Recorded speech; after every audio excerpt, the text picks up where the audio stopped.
Hi, this is Danny Lewis, also known as Enzyme Black, and I'm a course developer and tutor here at Point Blank Online, and you're watching Production Analysis.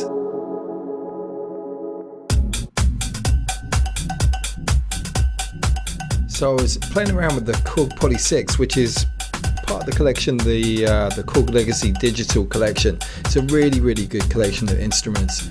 And I recognized something when I was listening to the sound. I thought, that really sounds like the stab from Borrowed Time.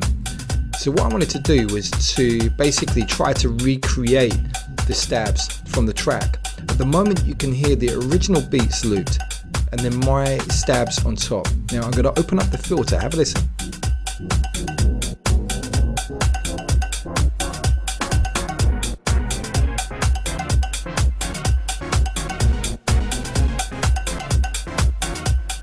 Going to solo them now.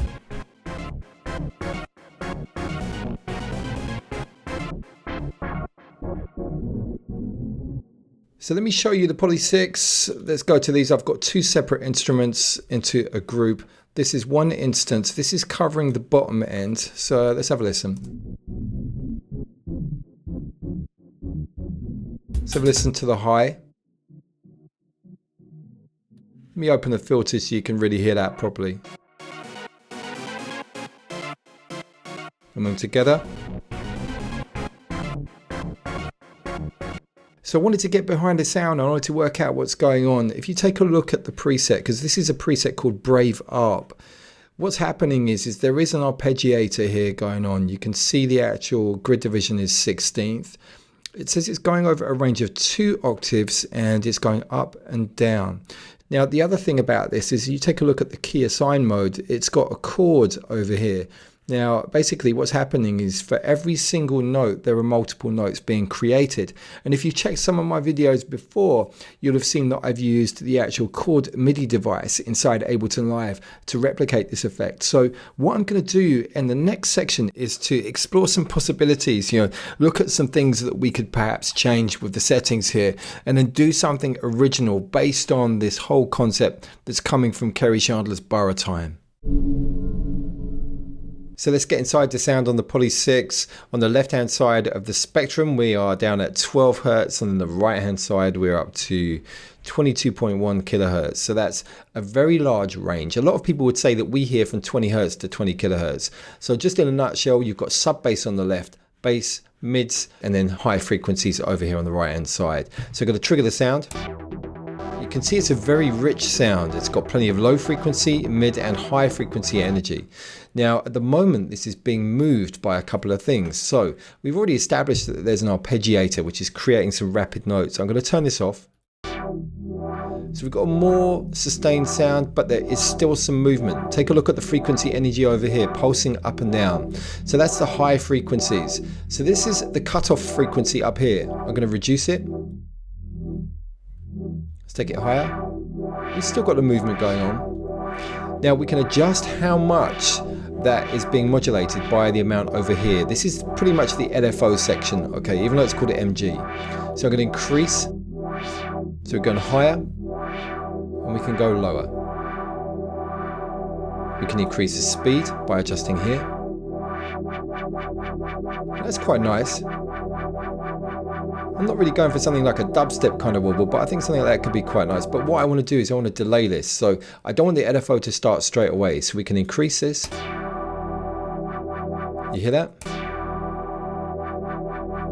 So if we hold the key down for a longer period of time, we're going to get the wobble occurring. Let's come over to the filter section here. Let's take this cutoff frequency down. Let's do a little bit of fine tuning. Increase the intensity. Now this is all tied into the section over here. Let me show you something. If we slowly attack, so we create that nice kind of rising vibe. At the moment, if we want to take it down slower, we can increase the decay time, or we can go faster. Nice, quick, short, sharp sound. I think it's working quite nicely. So let me play a beat and see how that feels.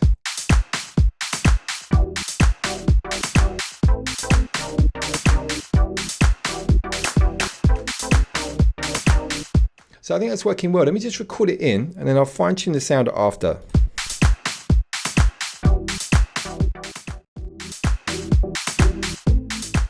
Just want to start fine tuning this. Think about possibilities for modulating and setting up with macros.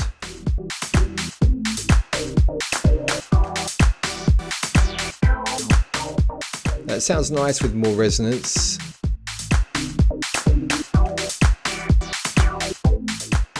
Also, what I'm going to do is try the arpeggiator.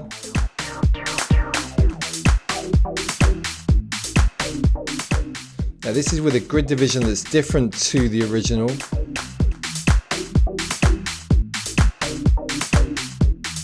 That's working nicely. Let's try a different mode for the arpeggiator.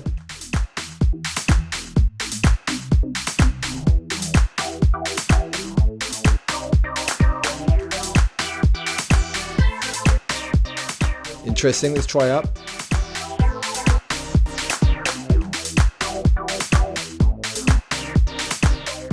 Now this is interesting because what it's done is it's created this really interesting bassline kind of flavor. Just going to turn this up my side.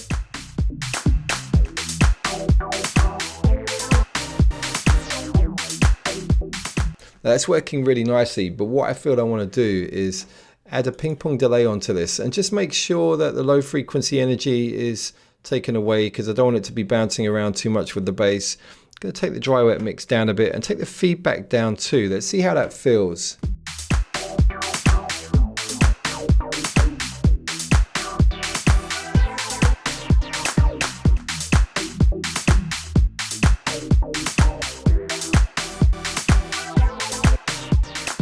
Now that's really nice, but also maybe a switch of the waveform. So you can choose the actual waveform types here, what's defaulting to the saw.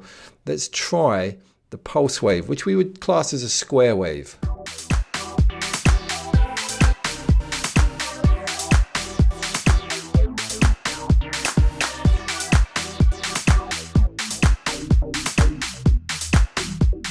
So that's working really nicely. So what I would want to do is just set this up so that we can do some automation control.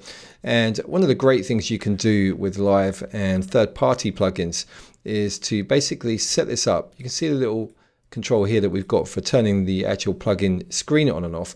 We've also got this arrow here and we can click on configure and we click on the parameter we want to assign and you can see that set up now. So you can see here VCF cutoff. So that's the control that I was modulating there. And maybe let's just add a little bit of the resonance on there and potentially the intensity too. So these are some controls that we can use in the rack. So I set this up, select these together, right click, go down to group. And now with these controls, let me expose the macros. Let's right click on this one, map it to macro 1, take this macro 2, take this macro 3. And what we can do now is we can adjust the range, of course, but I'm actually going to set this up so that I've got similar to how I had this before.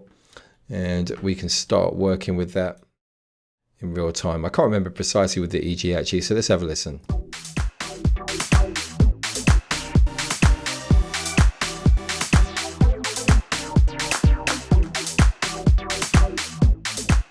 So it's working really nicely and we can take this away. And this is our new synth that is inspired, of course, by the Kerri Chandler Borrow Time track, but has become something brand new that we could complete our track with. At Point Blank Online, you've got two methods of interaction with your tutor. Firstly, you've got the weekly online masterclass, which is in real time. And then also we've got feedback on your assignments, and that's known as DVR. So the online masterclass is a 1-hour session you get with your tutor every week. You can ask questions about the lesson content and get instant feedback, and also demonstrations on the fly from their computer desktop with our streaming technology. DVR stands for Direct Video Response, and the concept is really simple. You upload your Ableton, Logic or Cubase project file to your tutor, he downloads it and then pushes record on the screen capturing software and evaluates your work. So basically giving you one-to-one feedback You see all of the mouse movements and any parameter changes made by your tutor. It's kind of like sitting in the studio over their shoulder watching what they're doing whilst they work. We have found the DVR process has truly revolutionized the way that we teach online, and the results speak for themselves. Book your place on a course now by visiting pointblankonline.net.